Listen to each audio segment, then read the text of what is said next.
Estimados, bienvenidos a la cápsula número 7 de la asignatura de seminario de título para las carreras de Ingeniería en Minas e Ingeniería en Prevención de Riesgo, Calidad y Ambiente. En esta oportunidad voy a darle algunos tips sobre cómo podríamos nosotros realizar el análisis de la información que hemos ido recopilando producto de nuestra investigación. Bien, me voy a referir a algunas. Una de las posibilidades es que hagamos el famoso análisis de contexto. En esto yo ya me he referido en otras asignaturas que les podrían resultar bastante útil. ¿Qué es lo que significa hacer análisis de contexto? Significa un poco como ir entendiendo las fuerzas de carácter económico, ambientales, políticas, de carácter administrativo, las que tienen que ver con lo tecnológico, con el uso de recursos y similares. Esos análisis de contexto por lo general tienen muchas dimensiones. No es necesario que sean unas 2 o 3, sino que pueden ser muchas. Ahora, ¿qué quiere decir eso? Quiere decir de que cuando ustedes busquen información, puede ser que esa información no venga procesada. Ese es el momento donde nosotros podríamos decir que tenemos algo de mala suerte. Pero por lo general, esa información de contexto a veces nosotros la encontramos en algunos estudios donde ellos ya han realizado o alguien realizó ese análisis por nosotros. Bien. Luego tenemos el típico análisis que es como el análisis FODA. Y esto, miren, ¿cuándo se aplica? Este se aplica cuando nosotros tenemos una idea que queremos desarrollar. Por lo tanto, no es que usemos información nosotros para hacer un FODA aplicado a una empresa que no conocemos. Podría ser que nos aproximemos a levantar un FODA, pero eso tendría que ser una situación particular y que les encargo que si lo piensan hacer, me lo consulten a mí primero. Pero es una manera en que nosotros podemos hacer un análisis. Ahora, ¿cuál es la gracia del análisis FODA? Es que nosotros tenemos que entender que el análisis FODA siempre es una herramienta que permite realizar, obtener alguna información, o sea, mejor dicho, procesar la información y juzgarla, ¿ya? Como algo positivo o negativo. Pero también es muy importante porque es una herramienta que, a diferencia de la anterior, esta es una herramienta que a nosotros nos permite generar estrategias, ¿ya? Y esas estrategias a veces son las soluciones a los problemas que hemos detectado dentro de ese mismo análisis. Eso lo vamos a ir desarrollando más adelante, ¿ya? ¿Por qué? Porque una vez que hacemos el análisis FODA, es posible que nosotros podamos a partir de ese análisis proponer alguna solución que son parte de esta sección que tiene que ver con las propuestas en nuestro trabajo de seminario. Luego tenemos uno que ustedes ya deben relacionarlo quizás mucho conmigo, que tiene que ver con el análisis de sistemas y el análisis de procesos. Cuando me refiero al análisis de sistemas, me refiero a que a veces necesitamos entender una industria o una empresa en particular como sistema, donde tenemos procesos de gestión, procesos productivos, procesos de apoyo a la producción y procesos menores o de servicio, ¿sí? Esa es una forma en que nosotros recopilamos información. ¿Cuándo obtenemos ese tipo de información? Esa información por lo general para nosotros viene representada en un diagrama de flujo. Para aquellos que están buscando información, por ejemplo, en el servicio de evaluación ambiental sobre algún tipo de empresa, faenas, no sé, la industria de la energía eléctrica, la del agua o industria minera, uno va a encontrarse con diagramas de flujo de los procesos. Incluso podríamos decir que son las plantas completas definidas. Bueno, eso es la información y nosotros tenemos que ser a veces capaces de traducirla en esos 4 procesos y entenderlos bien. Cada proceso o cada línea de proceso de alguna manera nos refleja el sentido que tienen, ¿ya? Y son parte del análisis. Ahora, esto, cuando nosotros lo desarrollamos, por lo general, lo hacemos de una manera muy superficial, ¿ah? Porque quizás en cualquiera de los seminarios de ustedes, salvo que exista alguna excepción y ustedes me la quieran comentar, nos vamos a enfocar en el análisis de los procesos. Ahora, eso que yo le he mencionado muchas veces, creo que ahora a algunos de ustedes le van a empezar a hacer mucho más sentido. ¿Por qué?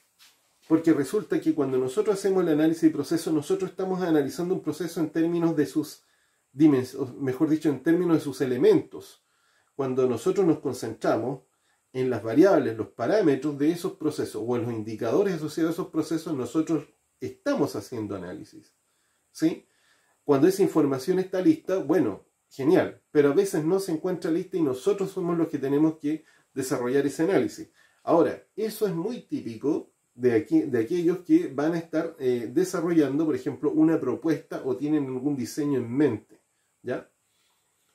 Otra vez, yo estoy dando algunos tips para que ustedes se puedan ir orientando. Luego tenemos otro que también algunos de ustedes lo conocen, que es el famoso análisis causal, que es la famosa espina de pescado. Nosotros no tenemos que perder de perspectiva que en el fondo el análisis causal es bastante parecido al análisis de proceso, solo que tiene una connotación distinta. Nosotros lo utilizamos cuando queremos comprender un fenómeno y no necesariamente un proceso. ¿Ya? Eso es lo que tenemos que considerar. Donde podría ser que el fenómeno lo interpretemos en clave negativa cuando queremos descubrir, oye, ¿por qué razón algo falla o algo no está funcionando de la manera correcta? Bien, también los que ya han tenido algunas clases de calidad y mejora continua conmigo saben que la he usado en términos positivos también. Podríamos intentar hacer un análisis causal, pero en términos de descubrir por qué algo funciona muy bien, ¿ya? Luego tenemos otro tipo de análisis, los que son de carácter estadístico, y esto es muy interesante que ustedes le den vuelta, porque han recibido en algunas de las asignaturas que han tenido, han recibido información. Ese es el típico caso cuando nosotros nos hacemos cargo de mirar tablas con datos. Ese análisis de carácter estadístico, no piensen en complicarse, olvídense que los chi cuadrados, que la desviación estándar, esas tablas vienen hechas a veces y los datos están. Pero, ¿qué es lo que nos interesa a nosotros con esa información? Lo que a nosotros nos interesa entender a veces son tendencias. Nos interesa saber si los procesos que estamos analizando o los fenómenos que analizamos son perfectos, ¿sí? O no lo son. Por ejemplo, podríamos intentar entender una estadística sobre los niveles de contaminación asociados a una labor minera. Y podría ser de que el análisis estadístico nos va a revelar si ese es un proceso que es regular, es consistente con el tiempo, o más bien es una cosa que se da por eventos y obedece a situaciones que siempre son anómalas, nada más, por poner un ejemplo. Pero también podría ser de que nosotros, haciendo análisis estadístico, nosotros logremos entender cómo se distribuyen algunas cosas, entender, por ejemplo, proporciones, o incluso descubrir si es que existen relaciones entre variables de fenómenos que son completamente distintos, como por ejemplo, podría ser el precio de los metales versus el precio del agua.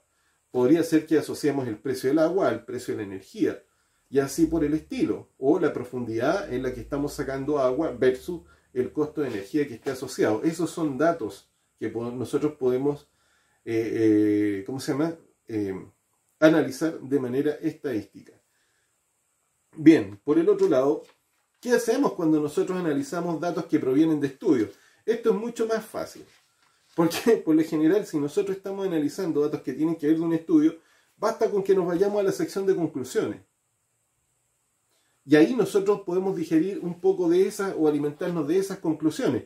Ahora, esto es mucho más eficaz cuando nosotros nos basamos en estudios que han sido, que son parte de una investigación científica seria, que inmediatamente descartado, por mucho que alguien pueda considerar que no, los análisis que podríamos encontrar en la prensa, ¿ya? Salvo algunas excepciones que ya les mencioné anteriormente.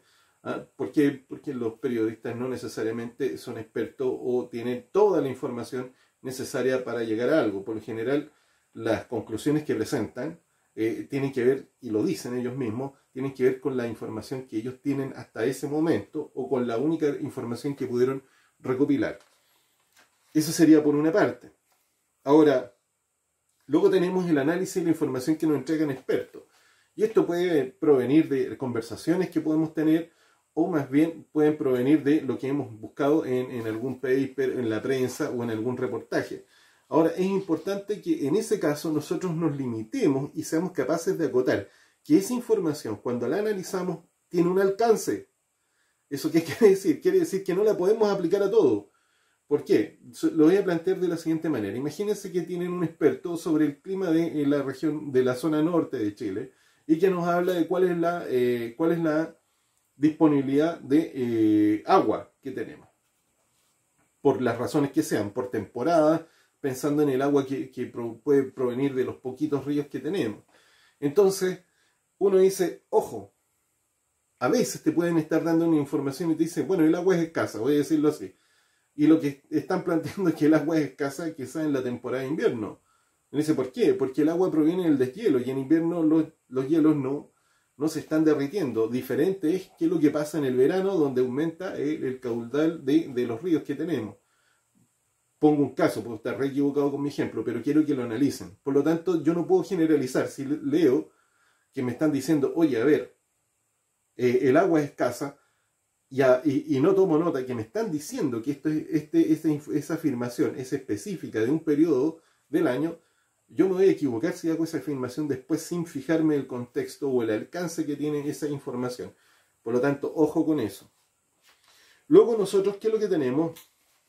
Tenemos otro tipo de análisis, que es el que tiene que ver como con las experiencias de personas o la que tiene que ver con la experiencia de empresas. Y aquí lo que hace falta es que a veces, miren, se lo voy a plantear de la siguiente manera. Puede ser que nosotros obtengamos información que proviene del extranjero sobre qué es lo que han hecho ellos con un problema específico, que podría ser cómo hacerse cargo de los residuos sólidos de una actividad minera.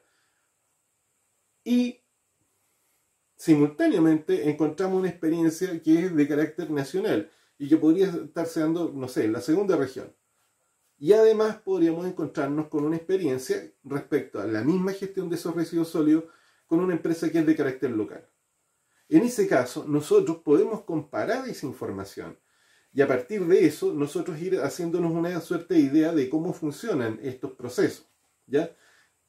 Y de esa manera nos ayuda a comprender la información. ¿Cuándo nos puede servir esta información? Esa información es bastante útil cuando a veces de comparar estas experiencias nosotros podríamos detectar, oye, espérate, mira lo que están haciendo en Perú respecto a esto, lo están reutilizando. Acá en el norte lo que han hecho es vender y en esta parte simplemente reintegran ese residuo a un proceso. Puede ser que al final esa información nosotros la estemos trasladando al final de nuestro seminario y coloquemos ahí como parte de las propuestas o diseñemos una propuesta. Ahora, otra posibilidad es cuando nosotros queremos ir más lejos. Y algunos de los que tienen emprendimiento conmigo se dan cuenta que por ahí les coloqué un video, échenle una miradita donde les dije cómo se podía hacer innovación. Ojo con eso, ¿ya? Entonces, ¿qué es lo que ocurre? Uno dice, oye, yo podría buscarme una experiencia que no tenga que ver necesariamente con este mismo proceso, pero me voy a buscar algo que sea similar, filosóficamente similar. Y quizás a partir de eso me logre obtener alguna idea, ojo, donde ese análisis que estoy hablando de comparar, buscar información que sea similar, de un proceso similar, quizás me da una idea. Fíjense que me va a conducir a generar propuestas. Ahora quiero que vayan pensando en lo siguiente. ¿Cuál era la gracia de toda la información? Que cuando nosotros la estamos analizando, de las muchas maneras que la podemos analizar, esa información tiene que darnos la pauta sobre lo que nosotros queremos proponer o nos va a permitir generar un diseño de algo o proponer una solución.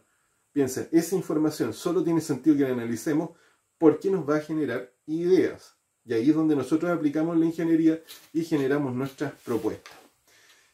Bien, por el otro lado, también no podemos perder, y esto ya lo había hablado antes, no podemos perder de vista que mientras nosotros hacemos cualquier tipo de análisis, ojo, que pueden haber muchas maneras más aparte de las que estoy mencionando, que la información tiene que ser lo más objetiva posible. Y usen como regla esto, que la información no puede ser desmentible.